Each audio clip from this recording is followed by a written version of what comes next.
I don't know about your thoughts, boys, but I thought the Ming Dynasty was probably the best race in Australia so far as the form that will come out of it, the quality of horses in it, the battle, the contests in general.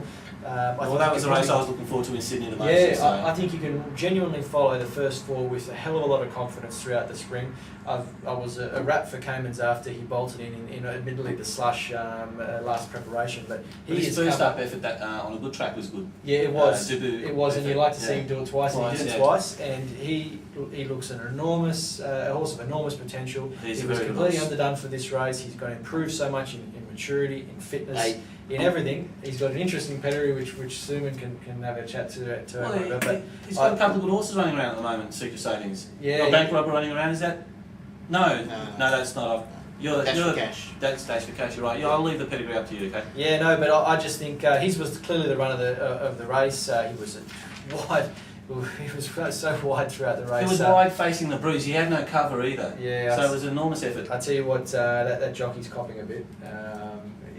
He really is. Well, he had a good day yesterday. He got a double yesterday, did he? Yeah, but for a couple of his rides, been one or two. He is under the pump at the moment. Oh, they give him. He's got a. There's time to adjust. When Blake Shin came up and Rawilla came up, it took them a while to adjust. And yeah, for sure. Blake kept getting suspended, and now he's the top jockey in Sydney. I'm not saying that he's going to be like that, but he just needs to. It's a completely different style. We're talking of about McAvoy, right? We are. Yeah. I think he's under pressure at the moment from the punters.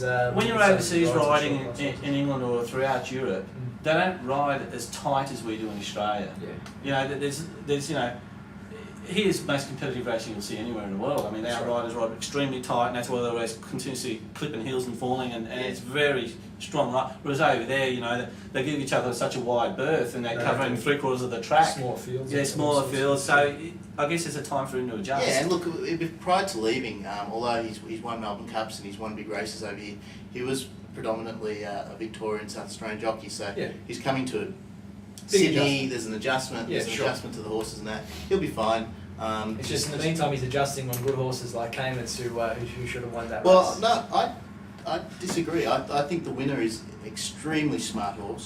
Take nothing away from the winner. No, not at all. As I said, the first four can be followed over the race. I don't think that I think that the horse was a very justifiable winner yesterday, and I think that he'll go on and be the best horse out of that race. His form prior to this race was very good. He was unlucky. Strong form races too. Very strong form races. He finished behind Destitute and very unlucky. He came from last that day. Coming from last. His last sections were incredible that day. Boys, I think Destitute's the best 3-year-old in the country. I think he was very unlucky in the Golden Rose. It was should have won a Golden Rose. Tragically beaten. Yep. And he's also, I think they've tipped him out, which is a shame. He's not going to go down south because I think he would have dominated. I think big order, mate. I think he'll be a triple honour type of horse. I think he'll be a horse that'll be up to races like the Doncaster, you know, with no weight. Very, very smart horse, Destitute, and this horse was unlucky behind him. This horse is the horse out of this race. He's going to go on and win some very high quality races. You think he'll continue to beat Caymans as they continue to beat? They're both very good horses, aren't they? Oh, they are. And again, the first four you can follow. Dreamscape as well. Let's not forget about Dreamscape. There's a big run as well, and he's got plenty of improvement in him. Well, Dreamscape had to give the other two a little bit of weight. He carried 58. Predatory Price, it was 53.5. So there's a weight difference there, but it's a strong form race. Just on a pedigree perspective, boys. Interesting pedigree by Street Cry, another one of these. Love that stallion, mate. Very good stallion, very underrated. Done a pretty good job here in Australia from a small crop, initial crop at Darley. Had a great start to his United States career, siring Street Smart, who won the Kentucky Derby, and then obviously was deemed too valuable to come down here. No, that's Street Cry. So they're not bringing Street Cry out. So again, frustration for breeders, and also a half to take over Target. The point I wanted to make there is these good mares, they just keep producing good horses. You know, like we've seen again yesterday with the likes of him and Lucian Owen, Professional. Yeah. They continually come forward and produce do the business. do the business and produce these good horses. And He's another example of that. That mare's been a bit of a difficult breeder. She hasn't had too many foals. Had an Arch Regent mare too. Yeah. Oh, I tell you what, aren't they fast? The things that come out of Arch Regent mares.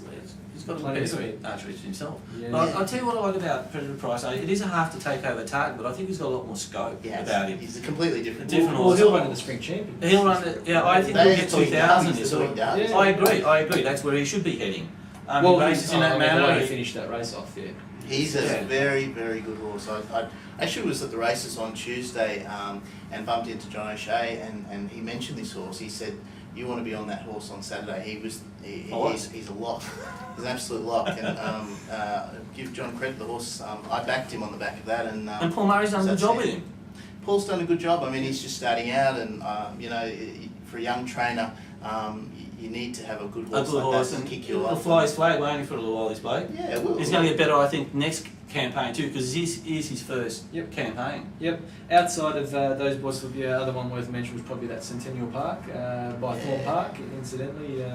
Again, the combination at the moment in David Payne and Mr. Cordina there, getting together again with another relatively good horse. It looks like that could be on the horizon there. I thought the run was okay behind some very good horses there that were in front. Mate, I've no rap for him. I think he's just a fair thing. I thought Like Father and Son, Like Father Like Son was a fair effort. White Fries was a touch disappointing for mine. The only thing with White Fries is he keeps on drawing these poor barriers and he keeps on racing, doing a lot of work in his runs. So I'd like to see him one day. He's a bit one-dimensional, mate. He's just one of those horses where, those horses, they're always a bit limited. Look, he's obviously got his share of ability, but I think even the third horse, Dreamscape, second up, that was a good effort. Good effort, 58 kilos. 58 kilos. Second up horses. I didn't think he could win yesterday. Only because of the 58 kilos. Because given Cayman's 3 and given Predatory Price 4.5, they're smart horses, and I thought it was just too much for him to do second career start. But he won me over yesterday. I thought. Yeah, he proved that it wasn't a fluke in his first effort, and I think that the horse. Look, I believe whatever he does this time, next preparations when you really want to be getting on.